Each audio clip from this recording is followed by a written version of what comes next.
All right, everyone, welcome, welcome. I'm so excited, excited enough that we actually just had a tearful moment a second ago to have the Queen Realtor, Sherry Mason, known as the Boss with Gloss, on today to explain and kind of give us the nitty-gritty of her story of becoming bulletproof.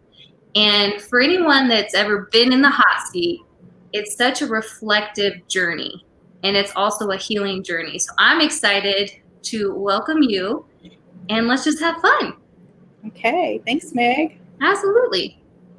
All right, so we're going to start with the fun part. At least this is the part that I think is fun, is when we came together, which this is the first time we've ever actually been to where we could see each other back and forth. Right. Yes. We've never officially met in real life. We've had conversations and stuff on the phone, but you are about to share some of your journey and some of the struggles and why we connected so much right from the start.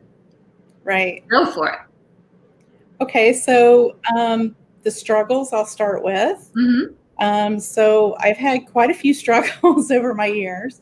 So I guess the first struggle started when I was 5 years old. My brother and I would go to our babysitter through the church after school. The babysitter's husband began to molest me. So not only me, but 5 other children that were going there, as well as his own children. So needless to say, that caused a bunch of feelings inside of me. Finally, I decided to be brave enough to tell my parents because I was afraid that he was going to do something to my brother. So I went home that night and I told my parents everything. So it stopped. We were probably going there a good 6 months or so.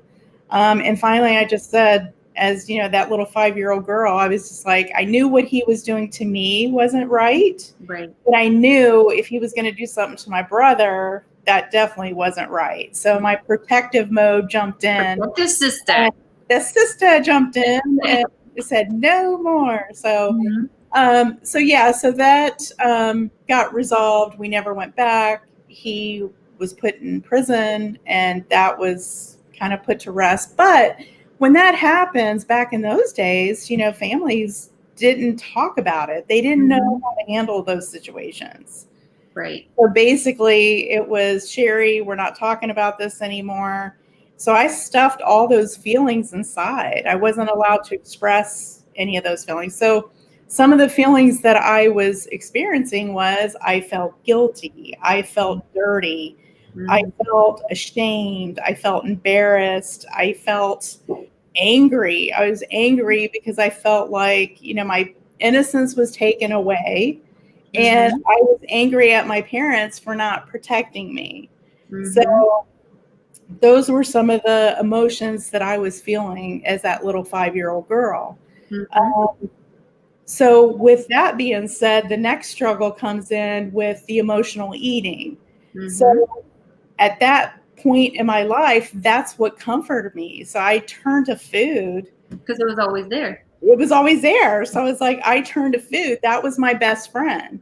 Because when that experience happened, I became withdrawn. I wasn't the little bubbly, outgoing girl that I was, because I felt like, oh my gosh, somebody's gonna, know that this happened to me, or, I can't talk about it, so I just I went to food as my best friend. So food comforted me. So I would eat and eat, so then that would cause my weight up and down throughout my whole life.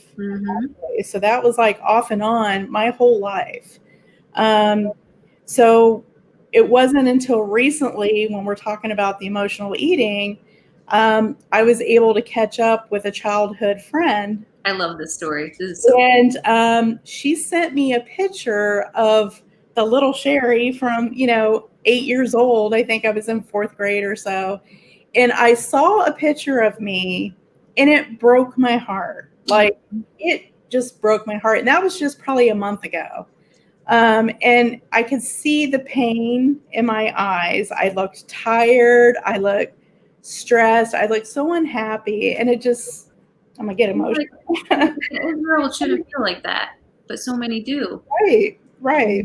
So, sorry. No, don't say sorry. This is the stuff that I love. It's like, it's healing. It's letting it go still. Yeah. So, so that just clicked something inside of me. And I was just like, that experience, that's where it all started. I'm like, that's where my emotional eating started from. It was that experience. The roots. And the roots of it. And I was like, no more am I going to allow this situation to control my eating habits and control me and how I feel. So, so that's a huge aha moment for me. Seeing that, because knowing that the struggles that I've, gone through my whole life with that ups and downs. How many years did you carry that? Think about that. A long time. I'm 52 years old. So yeah, whatever. Do the math. I can't even think right now. That's a long time. So yeah. So I mean, so I used to get frustrated because people are like, "Oh, you have such a pretty face. If you would just lose weight," and then I would get angry, and then I'm like, then I'd lose weight, and then of course I would get, the attention that maybe I didn't want to get, know. And that's another thing, because getting that attention, I didn't like it. Then it brought me back to if I look good, then I'm gonna be, somebody's gonna want me in a way that maybe I don't want to be wanted. You know what I mean? So you know what sometimes that reminds me of, when it kind of adds a little humor to this, but when you have that extra layer of cushion or whatever that is for you. Remember on Little Giants, the mom was really overprotective of her son, and she made him wrap up and all this stuff before he took football.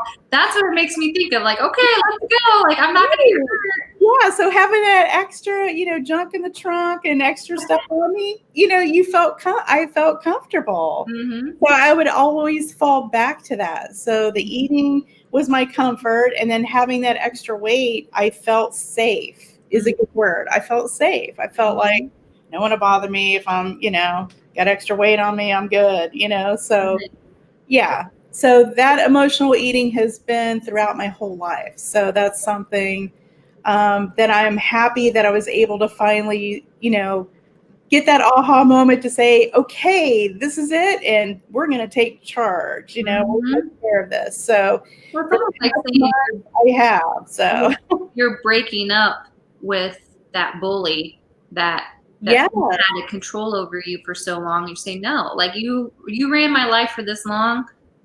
No more. And it's weird because, back in my 20s, that incident came up to me. I actually went through counseling because it came back up. I kind of blocked it out, and then it came back up, and I addressed it through counseling. And one of the homework assignments was I needed to either address him one-on-one in person, on the phone, or write a letter. He had already passed. I did look for him, and I was going to address him, but he had already passed, and his wife as well. So I wrote a letter, and I wrote how I felt and everything. And then it just felt so good because I had to forgive him. And I did. At that moment, I did forgive him. I did. And that was probably one of the hardest things I had to do, because you have all those feelings pent up. But I did. Yeah.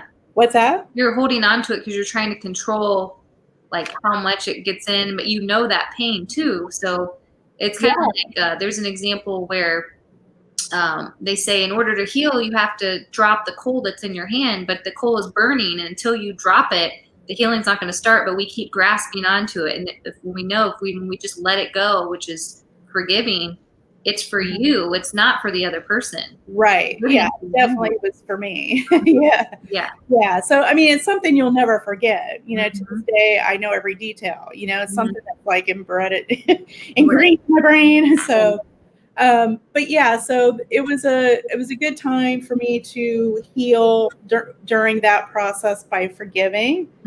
But I never addressed the emotional eating part because I didn't realize it was attached to that. So, and then on the other side of that, what also comes along with the emotional eating was the unhealthy relationships. So throughout my life, I've had unhealthy relationships because I wasn't who I needed to be. I didn't love myself. So that's something that, during that time, by having unhealthy relationships, my confidence was down. I didn't feel pretty, I still felt those emotions of not enough, and that self-critical, self-negative talk that you do to yourself, so I was settling, I settled for things. I became complacent. Don't you think too, because I know your nature and you're such the helper, lover, nurturer person. And especially when you're in unhealthy relationships, it's like you're trying to grab the love that you feel like you deserve, but at the same time don't. So you do more and more and more, and that resentment goes up, but yet you're not receiving any type of love. It's still toxic. It's still taking. It's still taking all of your power away. And because of that lack of self-love, we allow it to keep happening. Right. Yeah, because I just craved love. But unfortunately, that's not the kind of love that you should be craving, right? But unfortunately, I don't think that I knew the difference, because as that little 5-year-old girl, she felt abandoned. She felt like, like I felt like no one understood me. Right. I wasn't allowed to talk about it. So I wanted that love. I didn't feel like I had that, even though my parents did the best they could, right? With the situation. They didn't know any differently. We've come a long way throughout the years with dealing with situations like this. So I guess the important thing is just to realize where it all stems from. So now I can work on that part of it. Yeah. So since you said it's been like a month, because you had told me, I think it was like a month ago when we chatted, and you're like, I found out something, and it's so exciting. What have you felt since then? Like, what have you felt from the realization that was where the roots were? Actually, it's been a couple months now. I think it just like fired something up inside of me, like I was so pumped to know that was where it stemmed from. And then I was like even more empowered to be like, you know what, this is not going to control me any longer. It is taking so many years of my life, so I am not going to allow it anymore. So I just have been on this journey of getting my health under control, which I've done really good. I've actually lost 20 pounds in the past 2 months. I've been working hard. 2 months. 2 months. That's crazy, though. That's amazing. I've been on a journey of just like go, go, go. And I think just when it clicked, it just makes it easier.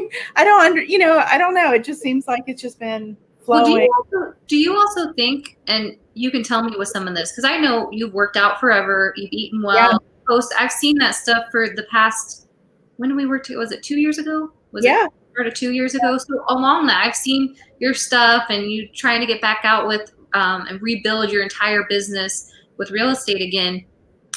And even though you were doing those things, isn't it crazy how your body holds on? It does. Those things because of your mind. There's pictures for me when I look and I'm like, I was doing the exact same thing, but it was 20 pounds difference between the two things. And it's that letting go. Something magical happens. It does. It's that emotional baggage. It's that block that you have inside. And then once you release that, it just kind of flows, I could tell. I'm not someone that's fixated on the weight and the scale and all that. And I know you aren't as much either anymore, but you can see it in you. Oh, good. Well, just the inner light shining. Well, it's so exciting. I feel like something I'm realizing, and I think I told you this a little bit ago, is when you really take a step back and you look at where you want to go, you have to look at what's blocking you. And you knew food was one of those things. And you're like, oh, okay, well, if I just control it, that's what people think. If I just control it, or if I just do the newest diet, or if I just hire a trainer, or if I just do classes, I'm going to be confident. I'm going to have the body of my dreams. I'm going to be happy. I'm going to be glowing. And then you keep doing those things and you're like, I feel better, but I don't feel happy yet. I don't feel confident. And then you have to take that step back and you look, like you said, at the root. And sometimes it comes at the most craziest times and you're like, wow, this is insane. And so that's like looking at it from the battle perspective. You're looking at what was this thing that you were so frustrated with that felt like it was running your life, and that negative inner voice when you looked in the mirror, when you went after and had clients or whatever it was, inside relationship stuff, and identified that's the battle.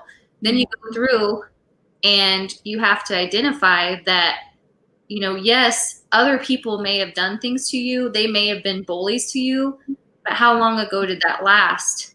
How long ago did that happen, and the impact it has on you now?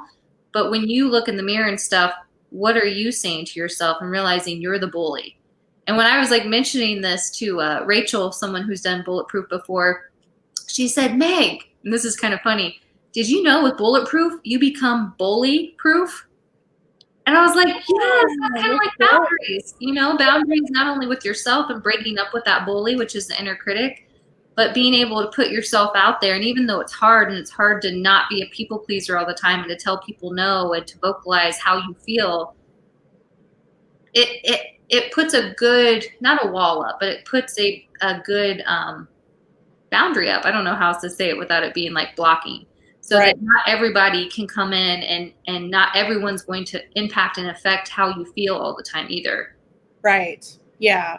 Yeah. So, I mean, so that was like a good aha moment. You know, that's one part of the puzzle, you know, because like one of the other struggles was when, you know, I had two very successful businesses in real estate and a renovation company. In 2009, the market tanked and I basically lost everything. So that was a blow right there. You know, just when you're up a little bit, it comes back down. So and then shortly after that, so not only mourning the loss of my businesses that I worked so hard for. Which is a real thing. For people that don't own, it's a real like heart, I mean, rips you open, debilitating, puts you in bed. Yes, I was so broken from that. I really did feel like I lost somebody, you know, because that was the love of my life, basically. You know, my blood, sweat, and tear, you know, getting that together. And when that happened, I was so disappointed. You know, I felt like a failure. It was horrible. I felt worthless. All those emotions started coming back, right? Yep. So then shortly after that, in a very short time, I lost 6 loved ones. And that just was like boom, boom, boom, knocking me down even further. And basically at that point, I was just drained. I became numb. I was sleepwalking through my life. So for basically 10 years of my life, I checked out. I literally checked out. I felt invisible. I was numb. I just was basically going through the emotions of life. I was like complacent. They said, Sherry, do this. Okay, I'll do that. I mean, I felt like a robot. I'm not laughing. I know what you mean, though. It is. I couldn't process. I was like at my maximum with everything, with the losses of my businesses and the losses of the 6 loved ones in my life that were so close to me. It was too much to process. I just shut down. And then finally, I started to wake up. And I think I started to wake up was when I took your course. You know, so that was the beginning steps. Yeah, because you'd already been working on yourself. Like I always tried. I was starting. Yeah, I started working on myself probably 2 years ago-ish. You know, or a little at a time. It's not like it's just going to be like, hello, I'm done. 30 minutes. But you know what? I wonder if you've ever thought about like this, because this just gave me chills. So if all of that happened in 2009, and then did all of the deaths happen more like in 2009 and 2010, right? Well, all the deaths started 2010 through 12. Okay, so think about this. 2 years. Which is crazy. Which is yeah. crazy. Yeah.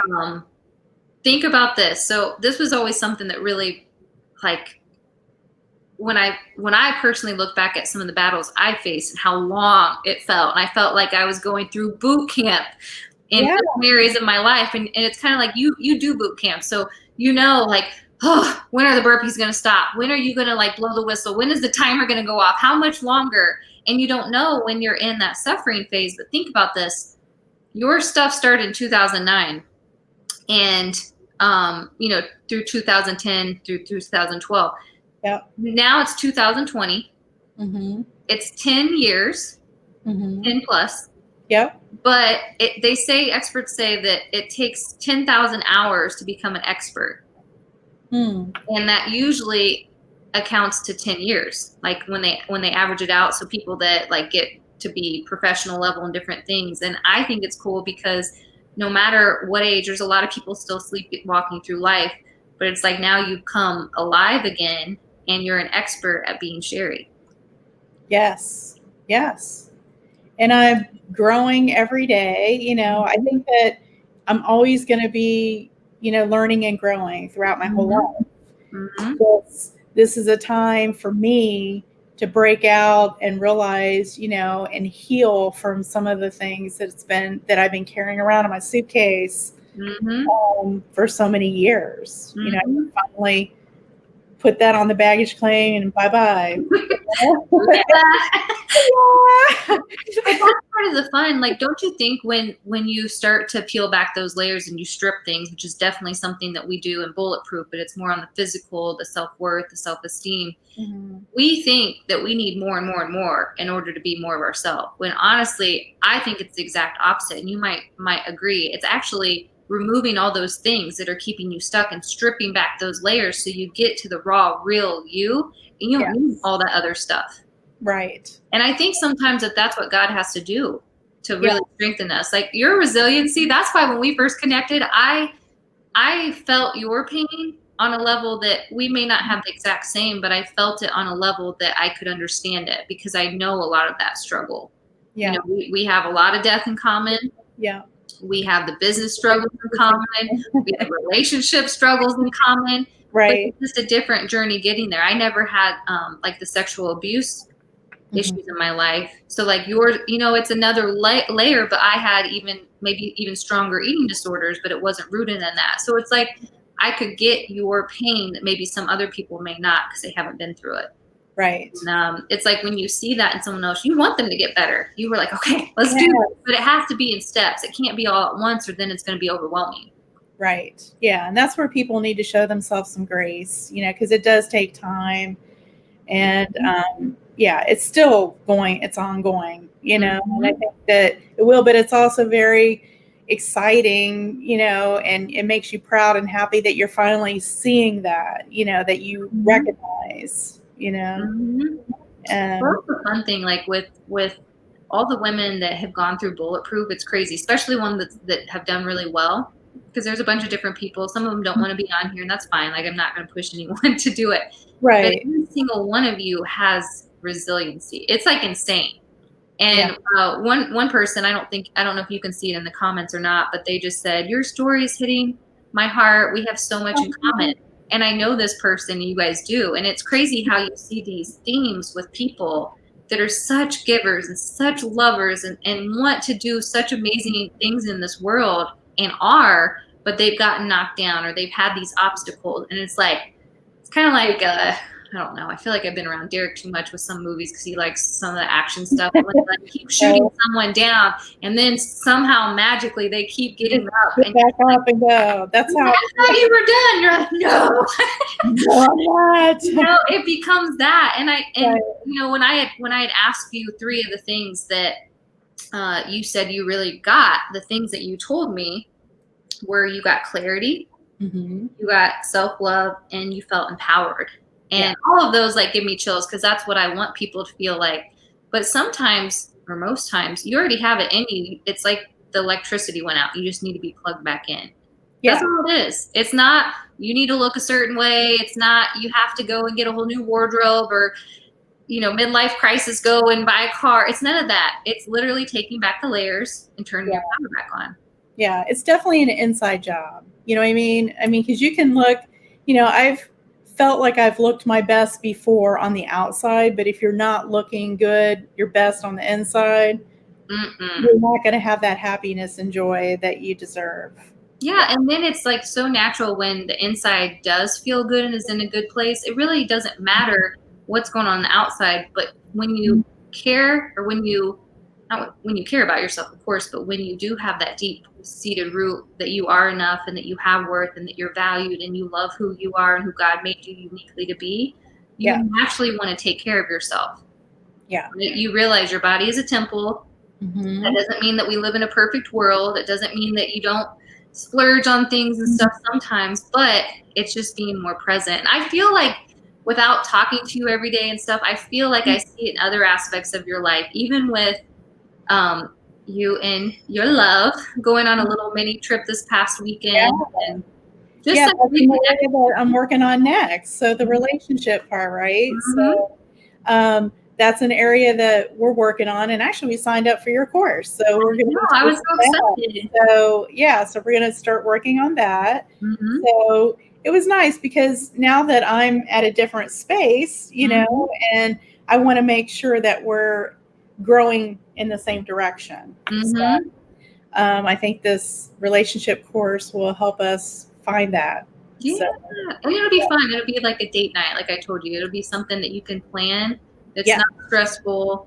If you want to make food and go with it, or have appetizers or a glass of wine, whatever it is, and just make it special. And it's like, okay, you're learning stuff for not only yourself, but for the two of you. Yes. So I think that's fun too. So, okay, couple questions. I'll get my clipboard out. Okay.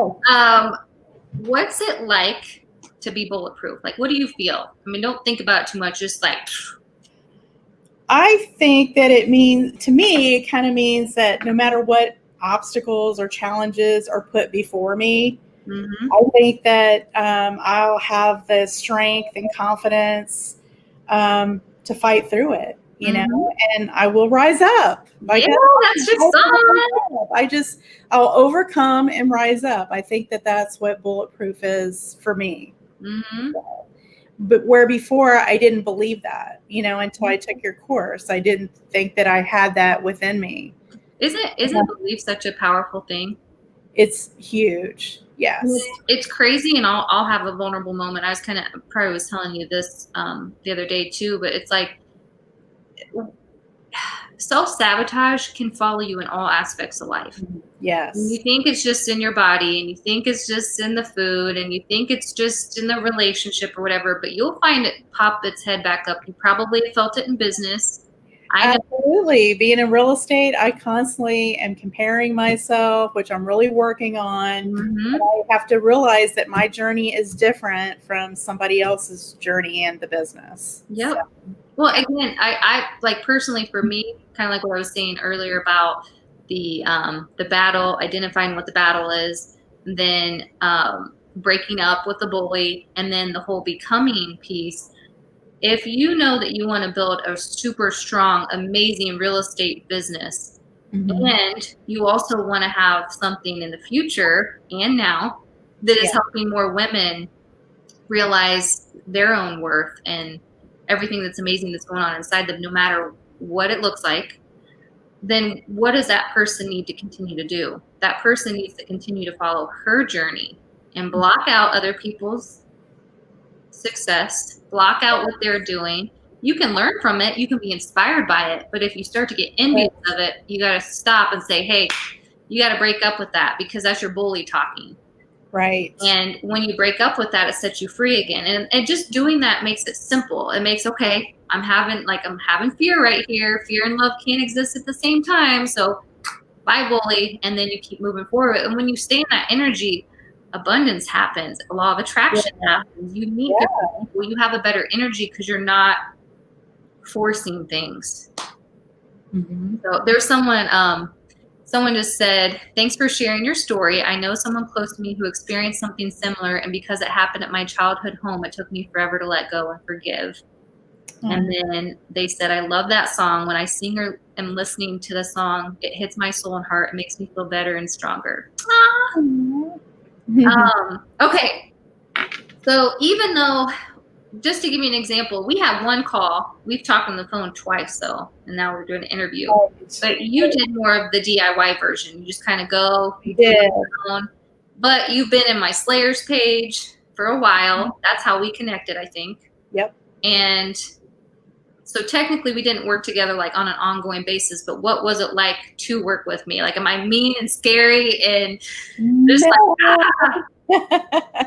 No, I felt that I connected with you. I felt that you were very understanding. I felt that you were very comforting, and you weren't judgmental at all. And that's, I think, one of my biggest fears was being judged, you know?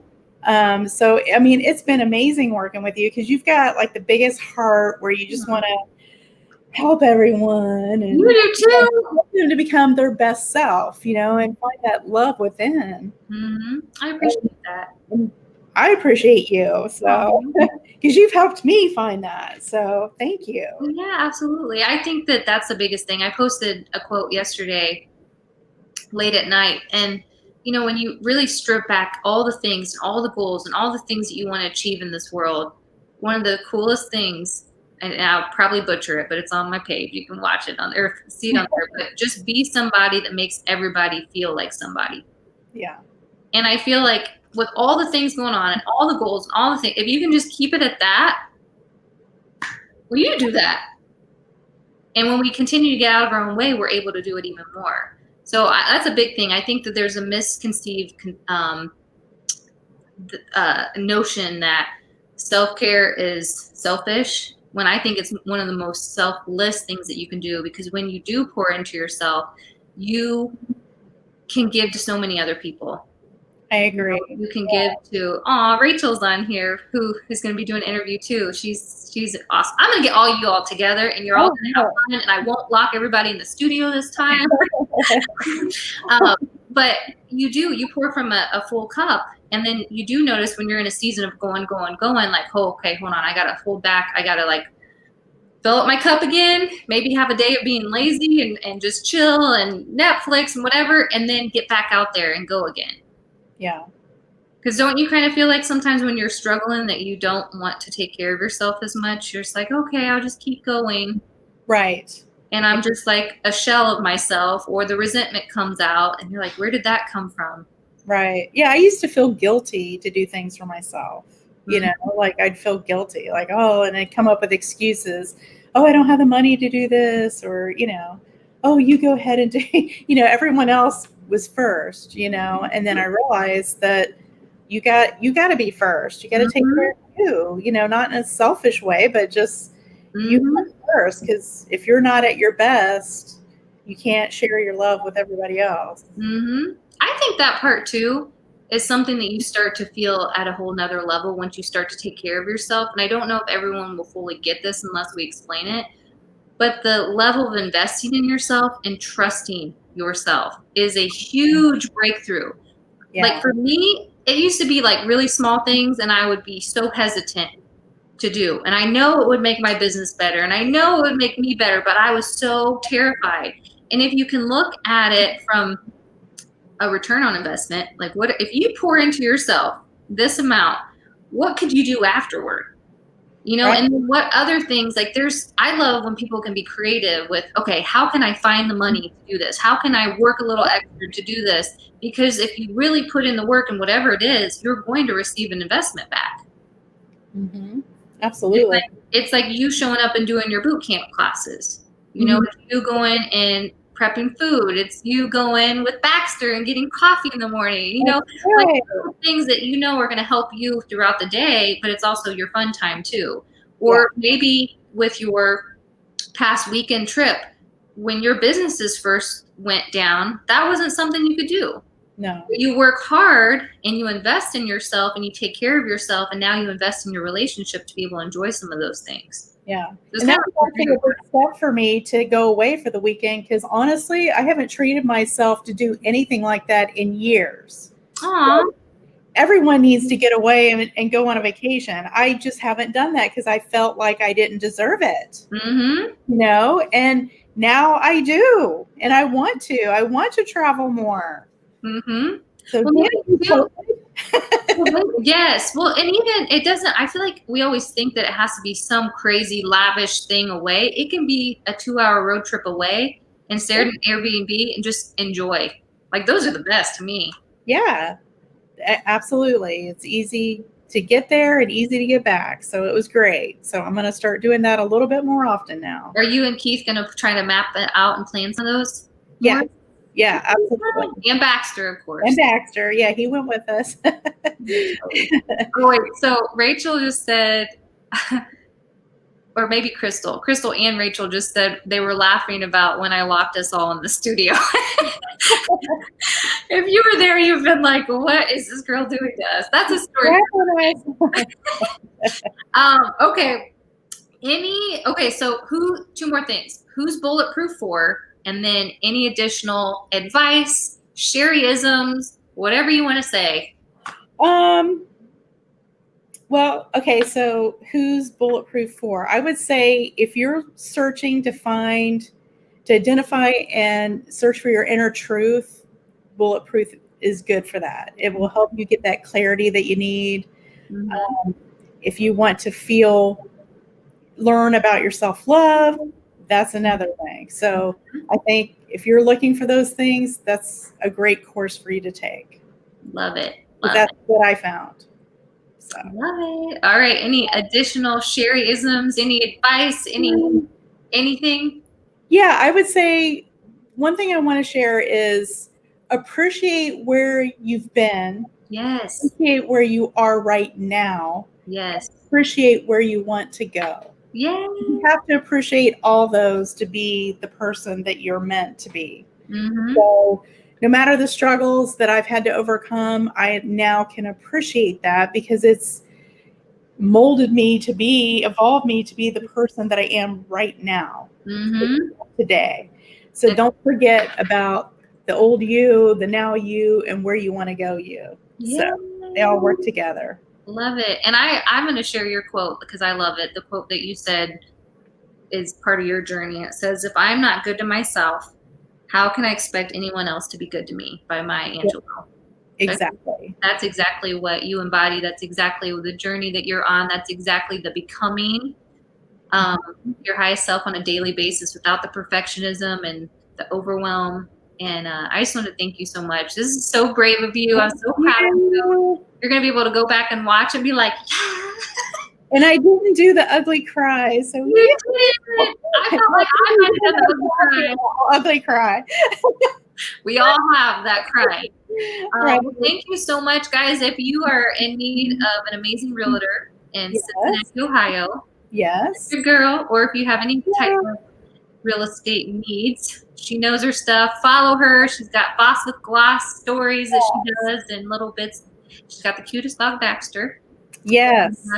We will have you on in the future for relationship stuff. I almost said real estate, but relationship. Yes. So it's the next step, girl. Yay. Well, thank you so much. I appreciate you so much, guys. We love you. Bye.